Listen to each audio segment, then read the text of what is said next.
Hey guys, welcome back to another episode of the Music Den. I'm your host, Armando Venditti, hoping you guys are having a good day. And above all else, that you are looking after yourselves and one another. Ladies and gentlemen, I want to welcome you back to another episode of Top 5 Albums. And today we're going to be talking about my favorite five albums from one Al Di Meola. Born Albert Lawrence Di Meola on July 22nd, 1954, Al Di Meola is considered to be one of the, if not the top, jazz fusion guitarists, instrumentalists around. Um, Also considered to be a guitar prodigy, joining Return to Forever in his teens. Return to Forever, fronted by Chick Corea. I do believe Al Di Meola was 19 when he joined Return to Forever. He would leave Return to Forever in 1975, around there, and to sign a solo record deal with Columbia, CBS, Sony Music. He would release his debut solo album, Land of the Midnight Sun, in 1976. He has recorded with some of the greats, John McLaughlin, Paco de Lucia, Jaco Pastorius, Chick Corea, just to name a few. In the 2000s, um, Al Di Meola released such albums as Elysium and Opus. And in 2024, Al Di Meola released his 26th solo album called 24. Now, I've ordered my copy of 24. It'll be here tomorrow. And once I do, I will be giving you a not live album spotlight, an album spotlight on 24. 24, according to the notes I read, started out as a simple acoustic album, but it grew in scope and instrumentation, and it is 15 songs across two CDs. So I am looking forward to this album immensely. Now, looking at this list, um, all but one album was released in the 70s. One album was released in the early 80s. Um, these albums you can get as a package from Sony Music called the Classic Album Series. From you can get them from Amazon at a good deal.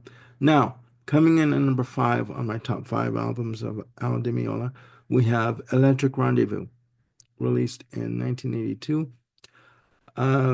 This album features such musicians as Jan Hammer, who appears on a majority of the tracks, Steve Gadd on drums, uh, Paco de Lucia on acoustic guitar. Um, this is a good album. Songs of note on the album are God Bird Change, the title track, Cruisin', which is a Jan Hammer solo composition, Black Cat Shuffle, and the short piece Somalia, which clocks in at a minute and 40 seconds. The one track that does stand out for me is the third track, Passion, Grace, and Fire, featuring Paco de Lucia on flamenco guitar. Um, this is a good album. It is an album, I would say, of its time, just for the sole fact of the instrumentation on it, the production. It does, I guess you could say, suffer from an 80s production style. It is considered to be a Jan Hammer solo album in everything but name on the front cover, just because of the fact that he is pretty much, Jan Hammer is pretty much all over this album. And I do believe that it's either this album or the next album. But Jan Hammer did take one of the drum tracks from one of the tracks on this album and rework it and use the drum track, sorry, for the theme for Miami Vice. Okay. It is a good album. Al Di Meola does not release bad albums overall. Like really, I mean the musicianship that he exhibits is just fantastic. But again, when you put these lists together, whether it be a top 10 or a top five, an album has to go down to the bottom of the list, right? So you're kind of stuck as to, which one do you like better than the others, right? So that's number five. Coming in at number four, as I go up my list here, we have Splendido Hotel, released May 10th, 1980. a double vinyl release, a single disc album, clocking in at 68 minutes and change. This is a good album. This is a really good album. And the album has, as I said, 11 tracks. Tracks of note on the album are Alien Chase on Arabian Desert, clocking in at 8 minutes and 54 seconds, just under 9 minutes. In my notes, I have here futuristic synth intro. The instrumentation has an Arabian feel to it. 2 minutes and 38 seconds, the tempo changes and it increases uh, in speed.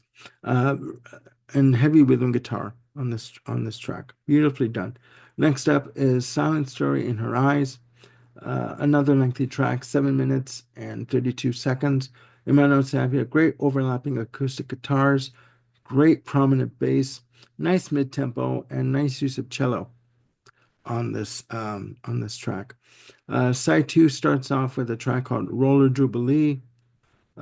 Great uplifting tempo, great melody, beautiful melody on this track. Great guitar, strong bass.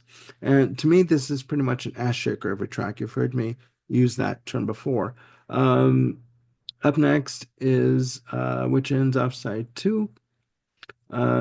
It's a track called Al D's Dream Theme. In my notes I have here, it's a lengthy track. It clocks in at 6 minutes and 48 seconds. In my notes I have here, as I scroll down, excuse me, I have here great fluid bass. And a minute 18 seconds, you have crashing guitar chords that come in and the tempo picks up on this track. Great slapping bass, great harmony guitar. Um, what I like about Al Di Meola's style is he does a lot of twinning of guitar leads. So he'll double track himself on guitar, or he'll uh, double what if there's a keyboard or a synth line that comes in that's really melodic, he'll double track it in with the keyboards to give it a more rich, thick sound and texture to it. Just amazing, amazing.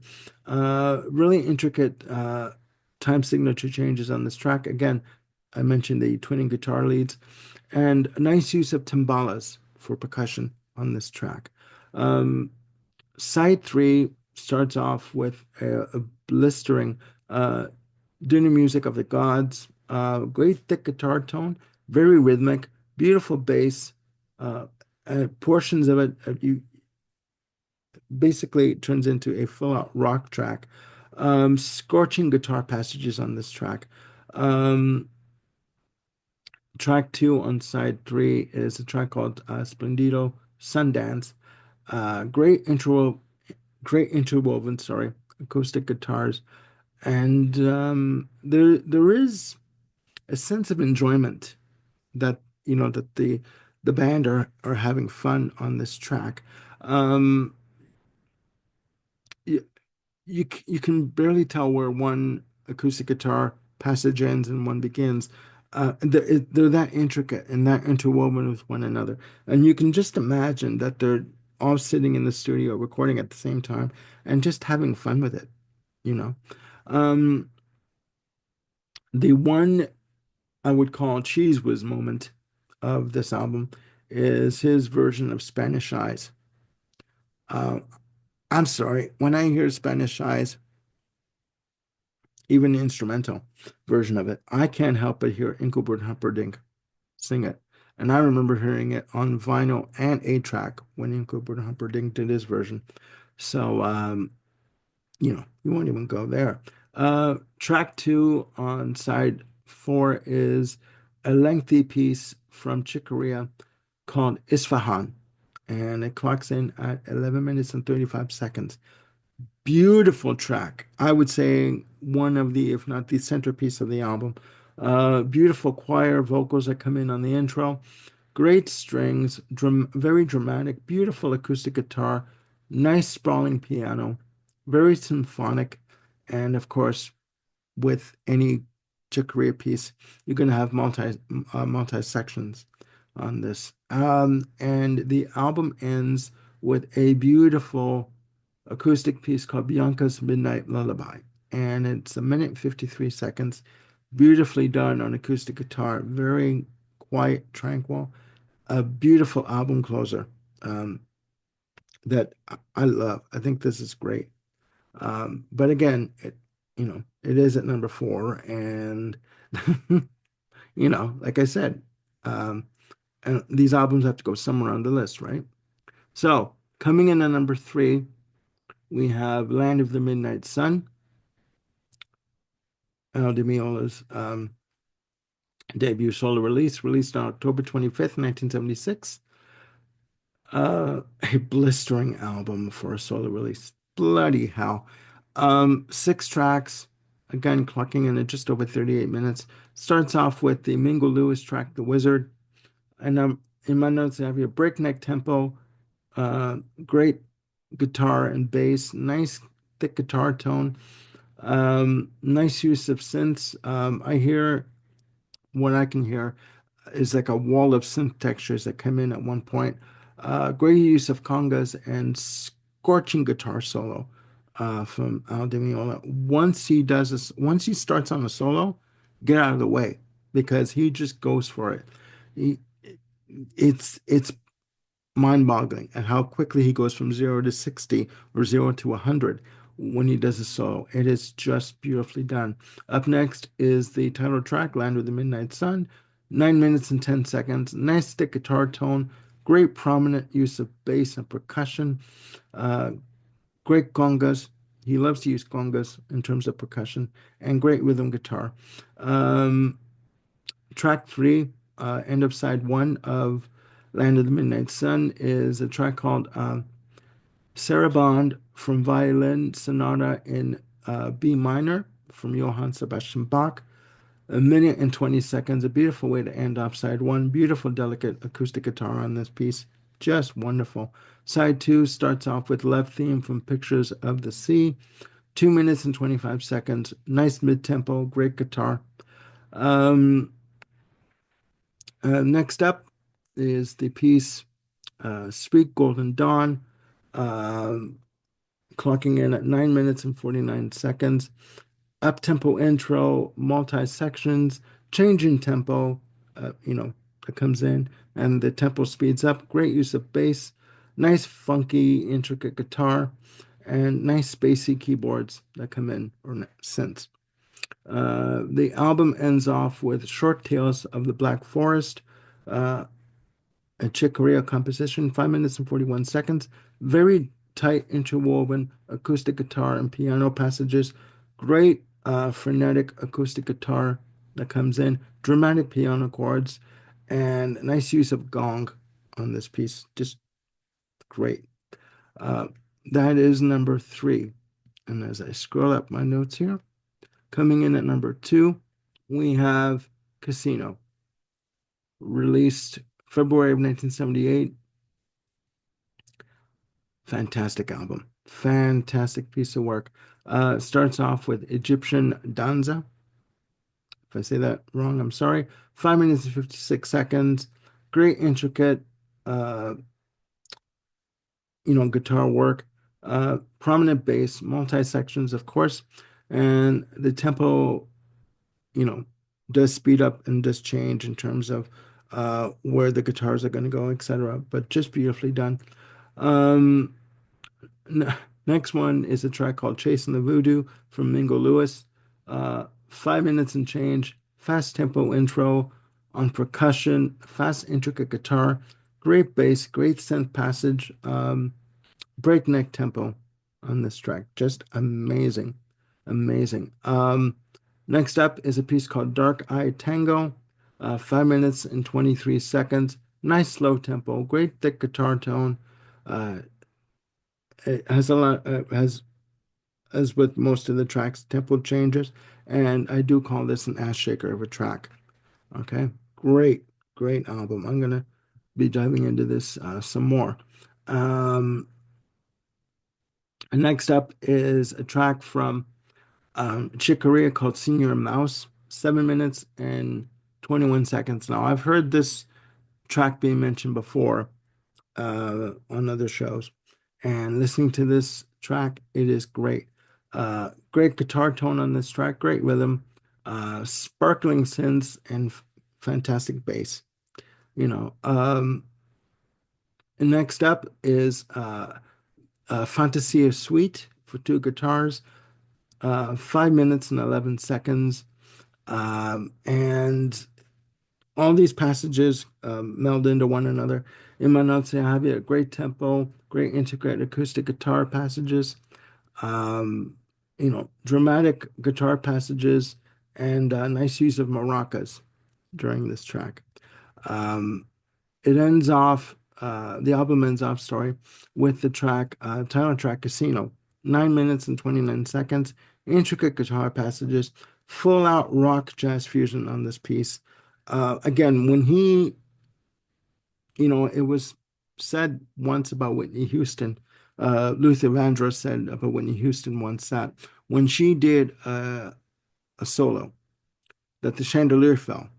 Like, you couldn't follow her after she did a solo. Well, when Al Di Meola does a guitar solo, the same thing happens. The chandelier falls. It stops you in your tracks. And again, Casino, the title track, is a lot of tempo changes and just intricate guitar work. Beautifully done. Beautifully done. Now, coming in at number one, we have my favorite album, Elegant Gypsy, released in April of 1977. Six tracks on this album, and featured on the album cover is the supermodel Janice Dickinson. Um, like, oh my God. I mean, fantastic album. Uh, Flight Over Rio starts the album, 7 minutes and 16 seconds. Beautiful, just amazing. Midnight Tango is next, again at 7 minutes and 28 seconds. Mediterranean Sundance ends off side one. Um, Side two, or track four, starts off with uh, Race with Devil on Spanish Highway, 6 minutes and 18 seconds. Fast tempo, great rhythm guitar, breakneck tempo, and blistering guitar on this piece. Just beautiful. Um, Lady of Rome, Sister of Brazil is next, 1 minute and 46 seconds. Beautiful piece. Um, and it ends off with the Elegant Gypsy Suite. Okay. There you have it, guys. My top five albums of Al Di Meola. Um, Again, he has not released a bad album in his list of 26. So please put down in the comments below your top five albums of Al Di Meola. Could be from any time period.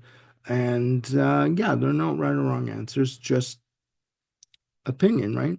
So again, please look after yourselves and one another. Please click like and subscribe and hit the notification bell to keep yourselves on top of any new content I've got coming up. And yeah, there's a lot of ideas percolating, as you say, and I'm going to bring them to you along with Jim Bricker, Ken Cheshire, and Bill Schuster as quickly as we can get them done. All right. So again, please look after yourselves and one another, and I'll see you soon with another episode of the Music Den. Bye for now.